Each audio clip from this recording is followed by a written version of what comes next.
Mr. Secretary, there have been over 1 million plus individuals put into proceedings or released into the United States on your watch.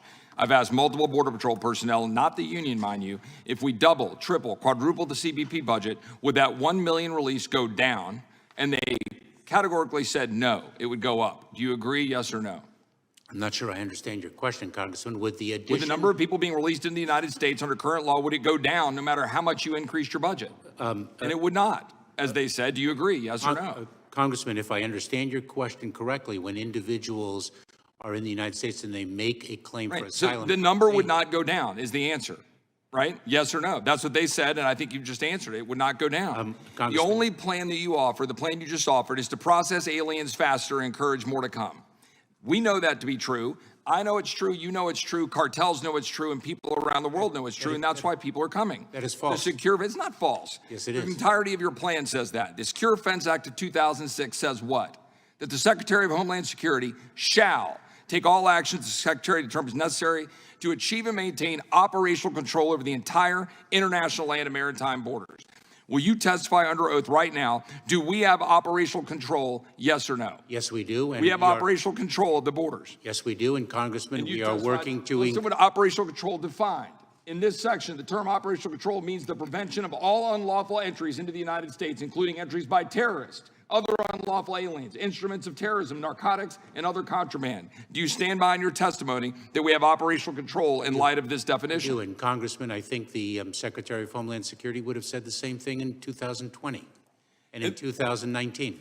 Well, the Secretary would have at least had a basis for saying that we have some sort of control of the border. But the fact is, we currently have people flowing across the border, including dangerous narcotics and dangerous members of terrorists, which your own agency sent a letter to my office after 8 months. We sent a letter saying there are 42 people on the terrorist watch list that are in the United States, which you just said to Mr. Jordan, you don't even know where the hell they are. And that's what you're saying is operational control, including entries by terrorists and unlawful aliens? It's not. It's not operational control. Mr. Secretary, let me ask you a question. When we're looking ahead and we're talking about asylum, okay? Here, if the officer determines at the time of the interview that an alien has a credible fear of persecution, the alien shall be detained for further consideration. Mandatory detention. Any alien subject to the procedure under this clause shall be detained, pending a final determination of credible fear of persecution. Is everyone being detained? Yes or no?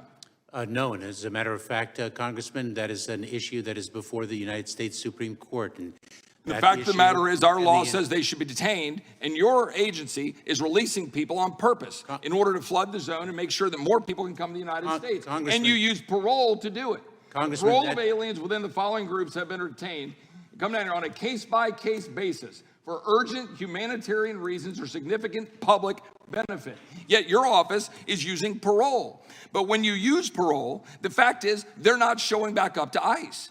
Your own letter to Senator Johnson, to this committee, have acknowledged they're not showing back up to ICE. How can you be saying that you have operational control or that we're securing the United States when they're not showing back up? Congressman, are you actually interested in the facts and the law? Yeah, I'm reading you the law, and I'm actually talking to you about the facts about who's into this country. Actually, you're now let's actually go to something that's Chairman, can the witness be allowed to answer the question? Well, there wasn't a question there to be answered. Gentleman's time. Point. Now let's talk about the damage being done to the United States of America. Mr. Secretary, do you know what this is? This is a mobile morgue, a body trailer, needed by counties in South Texas overwhelmed by dead migrants. That particular trailer is filled with these bodies, 27 bodies that were stored in this mobile morgue in South Texas with dead bodies of migrants. Dead bodies like this one found on a ranch just 3 weeks ago in South Texas, a dead migrant. Somehow that's compassion. How about the dead bodies found by migrants? Compassion. How about the ranchers who had to walk out of their door, and this is what they faced, gentlemen with rocks threatening a rancher in South Texas, only able to be saved when they were able to bring their dogs out to scare the people away in order to save themselves.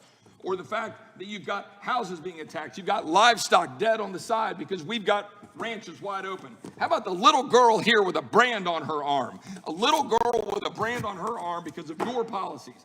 A little girl here in the desert found by ranchers trying to save their life. And how about the lost voices for people dying from fentanyl? The tens of thousands of Americans dying from fentanyl. Faces of Americans, faces of Americans across this country dying because of fentanyl pouring into our country. Time of the gentleman has expired. You know full well. Time of the encouraging gentleman has cartels, expired, Ms. encouraging people to come here, harming Texas and harming this country. You know it. And you're ignoring The time actual of truth. the gentleman has expired. He no longer has time to slander the secretary. Ms. Scanlon. Not slander. You know what slander is? Thank Slander you, is- Secretary Ms. Mayorkas. Scanlon. Ms. Scanlon. Thank you, Secretary response to any Mayorkas. of it. Over here.